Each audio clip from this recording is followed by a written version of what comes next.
అప్పల్ సూరి అనేవాడిని ఎలా చూసావు అసలు జగపతి బాబును? ఆ ఏఐ తీసుకొచ్చినప్పుడు ఇది నాకు మ్యాచ్ అవుతుందని నువ్వు ఎలా అనుకున్నావు? నేను ఆ క్యారెక్టర్ పండించగలను అనేది నువ్వు ఎలా అనుకున్నావు? Because there are so many artist who can look like Appal Suri easily. మంచి ఆర్టిస్టులు ఉన్నారు, వాళ్ళందరినీ కాకుండా నా దగ్గరికి వచ్చావు. నా దగ్గరికి తిన్నగా వచ్చావు నేను అనుకోవట్లేదు. ఎవరి దగ్గరికి వెళ్ళావు?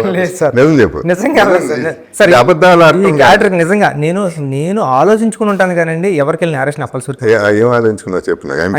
నేనేమనుకుంటాను సార్, మీరు రాయల్ గా ఉంటారు సార్, మీరు రాయల్ గా ఉంటారు. అప్పల్ సూరి అంటే ఒక విలేజ్ లో ఒక 65-75 ఇయర్స్ ఉన్న ఓల్డ్ మ్యాన్ లో చేయాలంటే జగపతి బాబు సార్ కరెక్ట్ గా ఉంటారా ఉండరా అంటే మేము చూసిన వెంటనే రాయల్టీ కనిపిస్తారు సార్. అప్పల్ సూరి చూసిన వెంటనే నాకు డౌట్ అక్కడే అండి.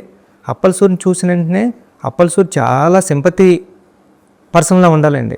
తన ఏజ్ దగ్గర నుంచి, తన మాటల దగ్గర నుంచి, తన లుక్ వైజ్ దగ్గర నుంచి అన్నీ కూడా అప్పల్ సూరిని చూస్తే ఆడి ప్రయత్నం గుర్తు రావాలండి, ఆడు పేదరికం గుర్తు రావాలండి, ఆడు స్ట్రగుల్ గుర్తు రావాలండి. ఎన్నట్లో మీలో కనిపించేవా అని నేను కొద్దిగా స్ట్రగుల్ ఫీల్ అయ్యాను సార్. ఎందుకంటే మిమ్మల్ని చూస్తుంటే జగపతి బాబు గారు వస్తున్నారంటే రాయల్టీ సూపర్ ఉన్నారా సారు అని ఉంటారు. ఇప్పటికీ మీరు అలా ఉంటారు, మీ ఏజ్గా మీ గాయం మూవీలోని గట్రా ఇంకా సూపర్ ఉంటారు అని ఏమనుకున్నానంటే అండి.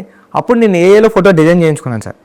ఏలో ఫోటో ఒక మన ఆయన ఉన్నారు కదండి, మన మేకప్ ఆయన రషీద్ గారికి ఇచ్చి ఏలో రషీద్ గారికి చేస్తే నాకు లుక్ కనిపించారండి.